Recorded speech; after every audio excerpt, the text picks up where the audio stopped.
The first time I saw him, I was half asleep. It had been one of those nights when I couldn't get comfortable. Too hot, too cold, too restless, and the couch had become my refuge from the tossing and turning in my bed. The TV was playing quietly in the background, but I was too tired to really pay attention. My eyelids grew heavy, and I must have drifted off without even realizing it. Then, something woke me. It was a sound, faint, like a whisper, but it made my skin crawl. At first, I couldn't even place what it was. It could have been the wind, or maybe something in the house shifting. But whatever it was, it didn't let me fall back to sleep. I opened my eyes and glanced around, disoriented, until my gaze landed on the window. That's when I saw him. He was standing outside the glass, perfectly still, like he was waiting for me to notice him. His face was pale, almost ghostly, and stretched into a wide grin that didn't reach his eyes. The eyes. Those eyes were the worst part. They were empty, cold and unblinking, staring right at me. My heart stopped for a moment, and for the first time in a long while, I felt fear crawling up my spine. I froze. I couldn't move. I couldn't breathe. It felt like he was watching me, really watching me, as if he could see everything I'd ever hidden. And then, just as quickly as I'd seen him, he was gone. I blinked. The smile, the eyes, everything vanished, and the window was empty again. There was no sound of footsteps, no rustle in the bushes, nothing, just silence. But I knew what I had seen. I had felt it in my bones. I tried to tell myself it was just a dream, a trick of the light, maybe. The shadows had played with my tired mind. But deep down, I knew better. I couldn't shake the image of his face, pale, grinning, and staring at me with those unblinking eyes. The days that followed were strange. The house, which had always felt like a safe haven from the chaos of the world, felt different now. I couldn't put my finger on it, but it was like the walls were closing in on me. Every shadow seemed longer. Every creak in the floorboards was sharper. Even the wind, which used to lull me to sleep, now sounded ominous, like it was carrying whispers I couldn't understand. It wasn't just me. My dog, Max, started acting strange. He would growl at nothing, staring at empty corners of the room, his hackles raised.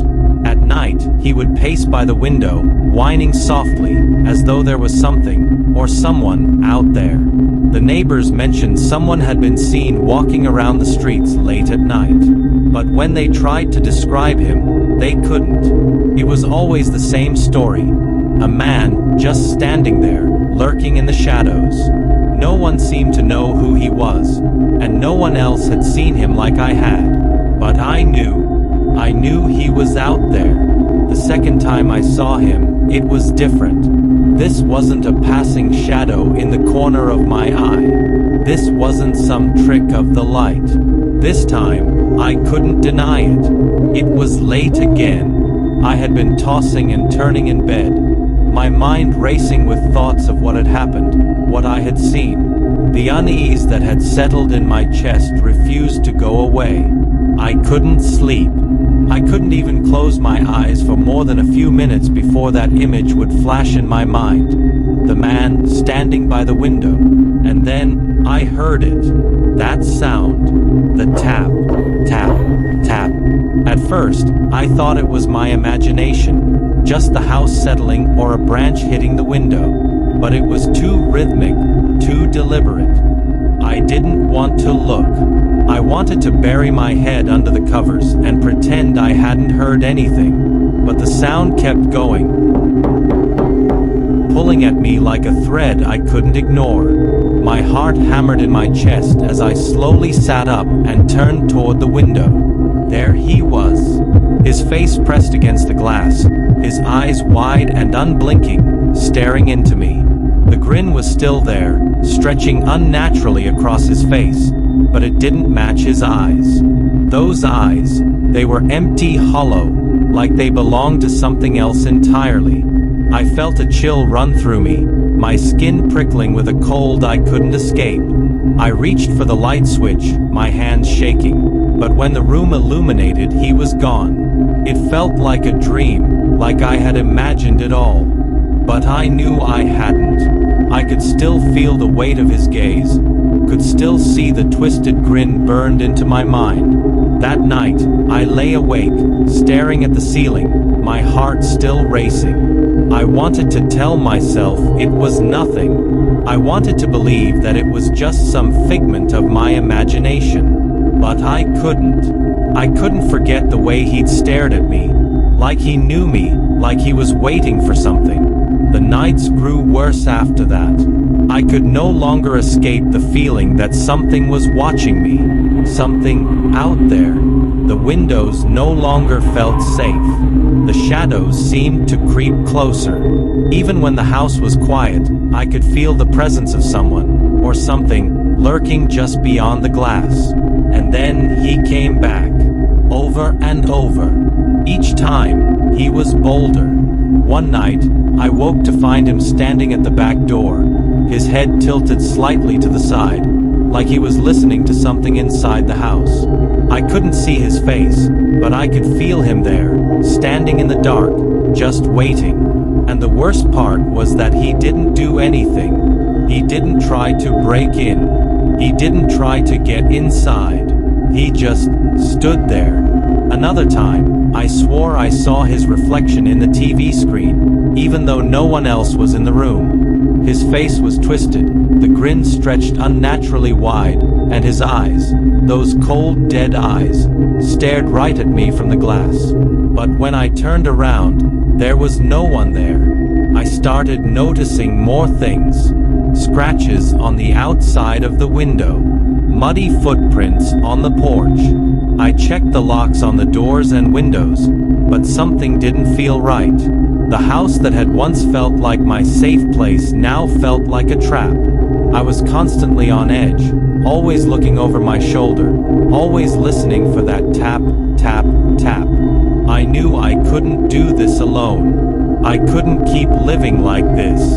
That's when I called Richard. He was an old friend, someone who didn't ask questions, someone who would show up when you needed him. I told him everything, even though I could hear the disbelief in his voice. He didn't mock me.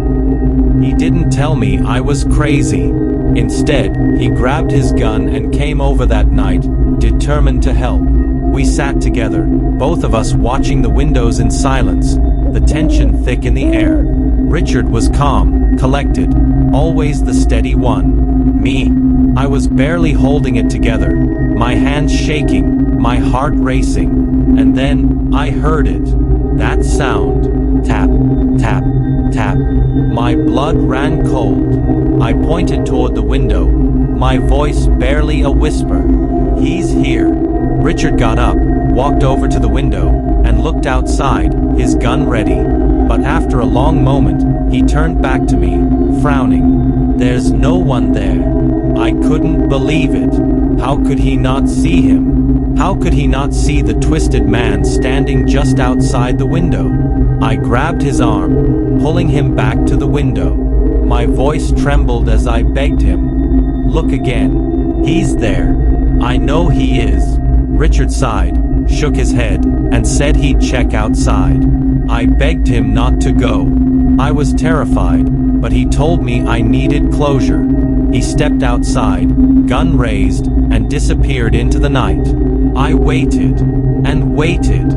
My heart was in my throat, every second feeling like an eternity. I called his name, but there was no answer.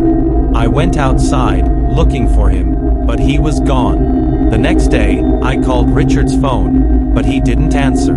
I drove to his house. Empty. No sign of him. I asked around, but no one had seen him. It was like he had just vanished. I couldn't go to the police. What could I say? That Richard was gone and that no one else could see him? They'd lock me up. They wouldn't believe me. So, I tried to move on. 4 or 5 years, I kept my life small. I changed my number, moved to a new house, kept my curtains drawn, and avoided meeting new people. I kept to myself, living in a quiet, lonely bubble. It wasn't perfect, but it felt safe. Until last night. I woke to that sound, the same tap, tap, tap. I didn't want to look. I couldn't. But that cold, suffocating feeling swept over me, the same fear that had never really gone away. My heart thudded in my chest as I slowly turned toward the window. And there he was, the twisted man. His grin wider than ever, his eyes more hollow, more empty. He's back, and I don't know what to do. Please, if you're listening to this, someone help me. If you felt that chilling presence while watching, don't face the next one alone. Subscribe now, the next story might be watching you already.